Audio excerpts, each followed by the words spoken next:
नमस्कार, बहुत स्वागत है सी न्यूज भारत पर आपके साथ मैं हूं इशिता तिवारी। आज 6 अप्रैल 2026 को उत्तर प्रदेश के मुख्यमंत्री योगी आदित्यनाथ का आगमन जनपद आजमगढ़ के मीडिया हेलीपैड पर हुआ। उनके स्वागत हेतु मंत्री अनिल राजभर, दारा सिंह चौहान, राजविलास चौहान, राम सूरत राजभर आदि उपस्थित थे। सभी ने मुख्यमंत्री का बुके देकर शिष्टाचार स्वागत किया और उन्हें वंदन एवं अभिनंदन अर्पित किया।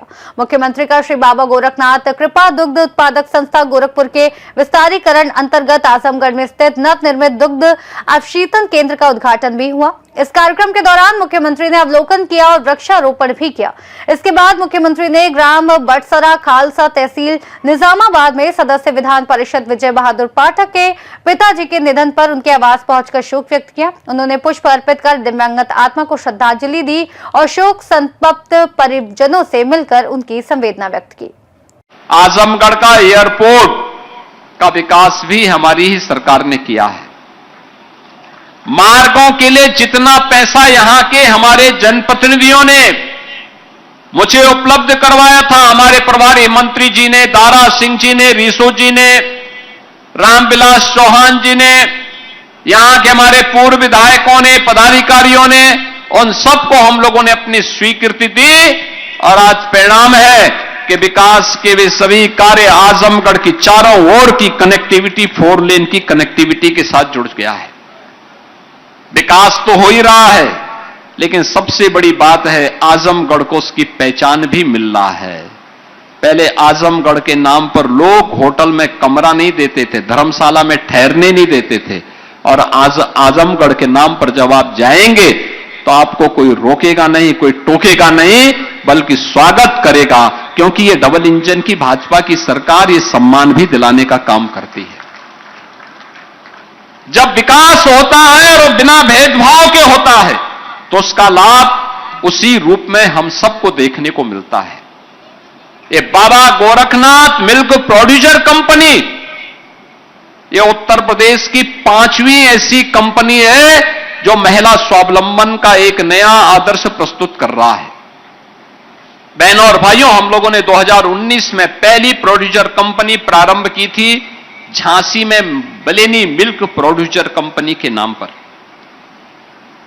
आज उनके साथ 72,000 से अधिक बहनें पूरे बुंदेलखंड क्षेत्र में दुग्ध कलेक्शन का काम कर रही हैं और चीलिंग प्लांट के माध्यम से डेयरी तक दुग्ध भेजने का काम कर रही है और सैकड़ों करोड़ रुपए का उनका प्रोडक्शन चल रहा है, टर्नओवर भी है और उनका लाभ भी, उन लाभांश भी उनको प्राप्त होता है।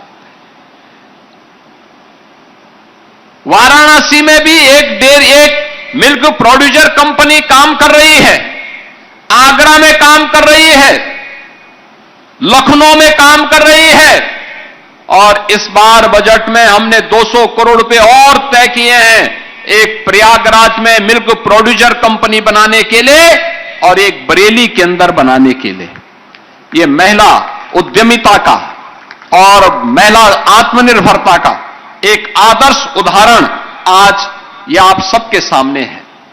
आजमगढ़ की जब हम बात करते हैं तो आजमगढ़ ऋषि मुनियों की तपस्या की भूमि रही है। तत्व चिंतकों, विचारकों और देश के स्वाधीनता आंदोलन की भी एक महत्वपूर्ण भूमि के रूप में आजमगढ़ का अपना महत्व रहा है। याद करिए, वीर कुंवर सिंह ने भी इसी आजमगढ़ की धरती को अपने शौर्य के लोहे से तप्त करते हुए फिरंगियों को भागने के लिए मजबूर किया था। वह धरती आजमगढ़ की ही धरती है और ये हमारा सौभाग्य है। मैं आजमगढ़ से मुख्यमंत्री बनने के बाद नहीं जुड़ा हूं, मुख्यमंत्री बनने के बहुत पहले से मैं आजमगढ़ से जुड़ा रहा हूं और इसीलिए आजमगढ़ के विकास की बात जब आती है तो हम लोगों ने, भले ही आपने मुख्यमंत्री दिए होंगे लेकिन उन लोगों ने आपके यहां काम नहीं किया होगा, लेकिन डबल इंजन की भारतीय जनता पार्टी की सरकार ने प्रधानमंत्री मोदी जी के नेतृत्व में आजमगढ़ के विकास के लिए जो कार्य किया वह किसी ने नहीं किया। बहनों और भाइयों, मैं आजमगढ़ वासियों से यही पूछ रहा हूं कि जिन लोगों को आप चुनाव जिता करके भेजे वे तो आजमगढ़ के लिए कुछ नहीं किए, लेकिन प्रधानमंत्री मोदी जी के नेतृत्व में, उनके मार्गदर्शन में आजमगढ़ के लिए कुछ करने का सौभाग्य किसी को प्राप्त हुआ है तो हमारी सरकार को प्राप्त हुआ है। और वह किस रूप में? पूर्वांचल एक्सप्रेसवे से यहां की कनेक्टिविटी को जोड़ने के लिए। याद करिए, आजमगढ़ से पहले लखनऊ की दूरी हो या गोरखपुर की दूरी हो या वाराणसी की दूरी हो या प्रयागराज, ये सभी दूरी तय करने में पापड़ बेलने पड़ते थे। लखनऊ जाने में 6 घंटे लगते थे, आज मात्र 2.5 से 2.25 घंटे में आप लखनऊ जा सकते हैं। आजमगढ़ का कोई निवासी आराम से जा सकता है, पूर्वांचल एक्सप्रेसवे आपके पास है। गोरखपुर जाना है तो 1.5 घंटे से भी कम दूरी में आप गोरखपुर पहुंच जाएंगे। पहले ये दूरी तय करने में कम से कम 3 से 4 घंटे लगते थे। ऐसे ही वाराणसी और प्रयागराज की दूरी को भी कम किया है, जो इंफ्रास्ट्रक्चर डबल इंजन की सरकार ने यहां बनाया है। आप सोचिए, वोट बैंक के लिए पिछली सरकारों ने महाराज सुहेलदेव को भुला दिया था, लेकिन हमारी सरकार ने भारत माता के इस महान सपूत को, जिन्होंने 1000 वर्ष पहले भारत के शौर्य का लोहा विदेशी आक्रांताओं के सामने दिखा करके उन्हें नेस्तनाबूद किया था, ऐसे महाराज सुहेलदेव के नाम पर विश्वविद्यालय बनाने का काम भी इस आजमगढ़ की धरती में हम लोगों ने किया था।